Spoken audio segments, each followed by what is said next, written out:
September 19, 1944. Near the village of Lezey, in the French province of Lorraine. It is not yet 8 in the morning, and the whole valley is drowned in fog so thick a man cannot see the far side of a single field. Somewhere in that gray murk, engines are grinding closer. They belong to Panther tanks, 45 tons apiece, the best armor Germany still had left in the West, rolling forward in a counterattack meant to throw Patton's Third Army back across the Moselle. Waiting for them, hidden in a low fold of ground with its engine shut off, sits an American tank destroyer that weighs less than half as much. Its side armor is thin enough that a heavy machine gun could punch through it. Its turret has no roof at all. One clean hit from the gun coming toward it would kill every man inside. The crew can hear the Panthers now, but they still cannot see them. Then the fog thins for a moment, and the first steel hull slides into view at barely 100 yards. The gunner has one advantage the Germans have just thrown away, and he is about to use it. This is how a machine built to run gambled everything on holding still. To understand that tank destroyer in the fog, you have to understand the strange idea that created it. When the United States Army built its armored force for the Second World War, it made a decision that would cost a great many lives. It decided that tanks should not fight other tanks. The man most associated with that thinking was Lieutenant General Leslie McNair, who shaped how the ground forces were trained and equipped. In his view, the tank was a weapon of breakthrough, meant to punch a hole and race deep into the enemy rear, spreading havoc. When enemy tanks appeared, a different weapon was supposed to deal with them. That weapon was the tank destroyer, and it belonged to a separate branch with its own units, its own training center, and its own aggressive motto: seek, strike, destroy. The theory demanded a very particular machine. A tank destroyer was not supposed to slug it out. It was supposed to be lighter than a tank, faster than a tank, and armed with a harder-hitting gun so it could rush to wherever the enemy armor was breaking through, kill it, and be gone before the enemy could hit back. General Andrew Davis Bruce, who led the tank destroyer force, wanted a cruiser rather than a battleship. Speed and a big gun would keep his crews alive, not thick steel. It was a clean idea on a map. The problem was that real battlefields rarely gave anyone the tidy engagement the theory assumed. The reason all of this mattered so much came down to the tank the Americans had to face. By 1944, the German Panther had become the yardstick every Allied crew measured themselves against. It carried a long 75mm gun that threw a shell on a flat, fast path and could kill at ranges where American rounds simply bounced. Its front plate, 80mm of steel laid back at a steep angle, turned aside almost everything sent at it from the front. The standard American Sherman could not reliably beat a Panther head-on. Neither, for that matter, could most tank destroyers if they tried to fight the way the Panther wanted. The one thing the Panther could not fix was its own flanks. The armor along its hull sides was only 40 to 50mm, and its rear was thinner still. A Panther was a fortress from the front and a soft target from the side. Everything the Americans would do at Arracourt grew out of that single fact. The machine the Army built to exploit it was the 76mm Gun Motor Carriage M18, and the men who fought in it called it the Hellcat. It did not look like anything else on the battlefield. The design came out of Buick, the car division of General Motors, rather than the usual ordnance drawing offices, and it showed. Where a tank was built around protection, the Hellcat was built around a stopwatch. It weighed about 18 tons, less than half what a Panther weighed. Its armor ran from 1/4 of an inch on the hull to about an inch on the front of the turret, enough to stop rifle fire and shell splinters and almost nothing more. The turret was open at the top, leaving the crew of 5 exposed to the sky, to the weather, and to any airburst overhead. What they got in exchange for all that risk was motion. The Hellcat carried a Continental radial engine, the same basic type that turned aircraft propellers, putting out up to 400 horsepower in a vehicle light enough to feel it. It rode on individual torsion bar suspension for a smooth, fast cross-country ride, and it shifted through an automatic transmission at a time when most armored vehicles still ground through manual gears. On a road, it could reach 55 miles an hour. No other tracked armored vehicle of the entire war could match that. A Hellcat could pick its moment, sprint to a firing position, loose a few rounds, and be somewhere else before the enemy worked out where the shots had come from. The gun was the other half of the bargain.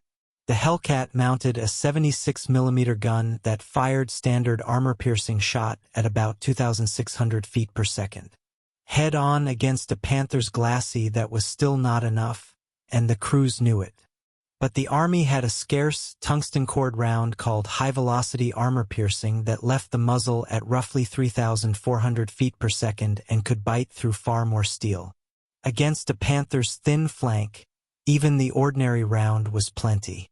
The turret traversed a full circle in about 20 seconds, and a well-drilled crew could get shots off fast. The Hellcat could not out-armor a Panther or beat it in a straight exchange of fire. What it could do was arrive from an unexpected angle, put a shell into the side of a tank that never saw it coming, and vanish. Used the way it was meant to be used, it was less a tank than an ambush on tracks.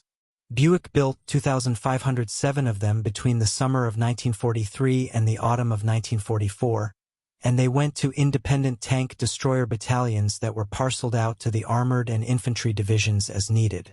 One of those was the 704th Tank Destroyer Battalion, and in September 1944 it was attached to the 4th Armored Division, the spearhead of General George Patton's Third Army. All that summer, Patton's tanks had torn across France faster than almost anyone thought possible.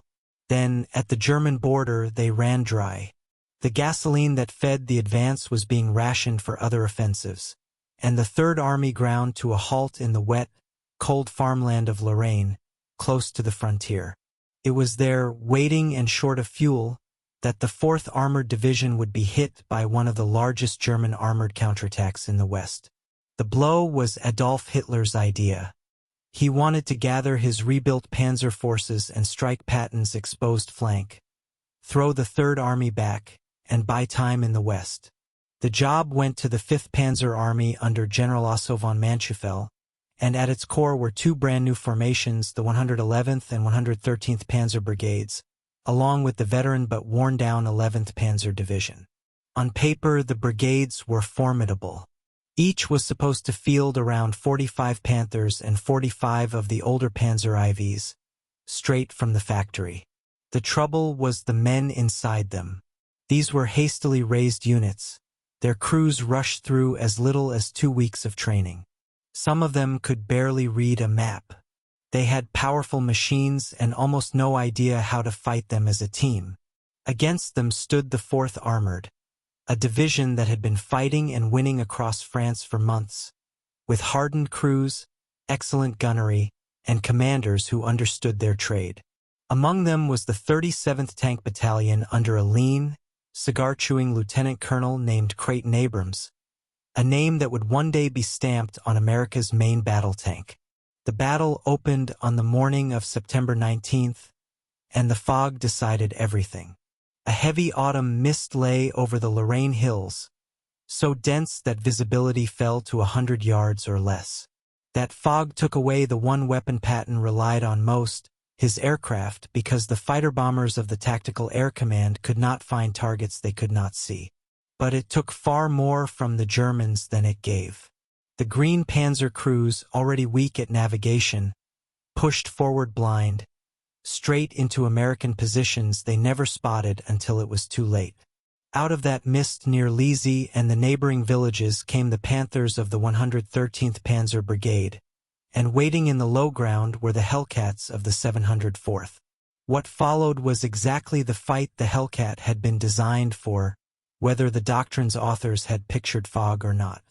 The tank destroyers held their fire until the Panthers were almost on top of them, sometimes as close as 75 yards, then fired into their flanks at ranges where even a thin shell could not miss and the Panther's fine frontal armor counted for nothing. A Hellcat would fire, back out of its position, and race to another spot before the confused Germans could reply, so that a handful of tank destroyers seemed to be a gun line on every side. Abrams Shermans used the same fog to work around the German flanks and knocked out panzers by the dozen. The green crews, blind and disoriented, were being cut apart by an enemy they could barely locate. By the time the 113th Panzer Brigade pulled back to the village of Manteuffel that day, it had lost around 43 tanks, most of them Panthers, for a tiny fraction of that in American vehicles. The Germans came on again over the following days, feeding in the 111th Panzer Brigade and the 11th Panzer Division, and the pattern simply repeated. Colonel Bruce Clark, who commanded the American Combat Command at the center of it, ran a fluid defense. He would let the panzers push against a ridge, fall back over it, and then strike them in the flank and rear as they crossed the crest, before slipping away to do it again. His crews knew the ground, shot straighter, and worked together. The German brigades did none of those things well. Day after day they were lured onto guns they could not see and left burning on the open fields. It was not bloodless for the Americans.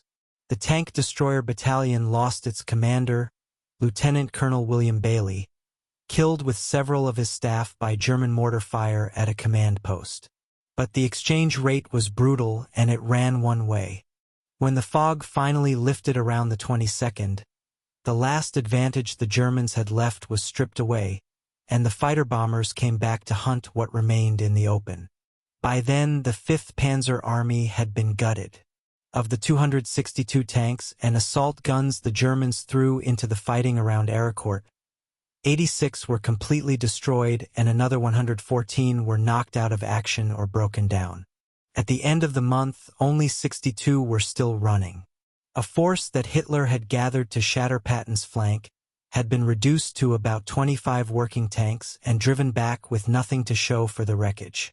Against all of that, the American Combat Command that bore the brunt lost 25 tanks and 7 tank destroyers.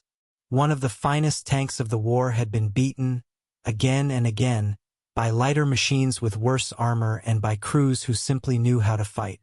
The verdict of Arracourt was not really about steel at all. The Panther outgunned and out-armored everything the Americans put in front of it, and it lost anyway 3 or 4 vehicles for everyone it took down. What won the battle was training, gunnery, terrain, teamwork, and a thick blanket of fog that turned raw armored power into a liability. For the tank destroyer branch and for the strange, roofless 55-mile-an-hour Hellcat, it was the best day the doctrine would ever have. Here, for once, everything the theory promised came true. Fast, hard-hitting, lightly armored machines had rushed to the point of danger, killed the enemy's armor, and survived by never letting it land a fair blow. Yet the doctrine did not survive the war it had just helped win. Even at Arracourt, the deeper lesson pointed the other way. The success came not from thin armor and a separate branch, but from good crews, good guns, and good ground, things a proper tank could carry just as well. Once the war was over, the Army looked hard at the whole tank destroyer idea and decided against it. The separate branch was dissolved within a year of the peace. The future belonged to the kind of machine the doctrine had tried to avoid, a well-armored tank with a powerful gun, built to fight other tanks head-on and win. The Hellcats were sold off, handed to other nations, or left to rust, and a few soldiered on quietly in far corners of later wars. The men who fought at Arracourt scattered back into ordinary lives, and most of the world never learned the name of the battle. Creighton Abrams rose to command the entire army, and long after his death the tank that carries his name became the standard of American armored power, the exact opposite of the light, fragile Hellcat in almost every way. But on a few foggy mornings in the autumn of 1944, in the beet fields of Lorraine, a tank destroyer that could be killed by a machine gun and had no roof over its crew went up against the best armor Germany had left and won. It did it not by standing and trading blows, which it could never have survived, but by being faster, cleverer, and better handled than the giant it faced. The engineers who built it for speed had been right about one thing above all. On the right morning, in the right hands, Getting there first and shooting from the side beat all the armor in the world.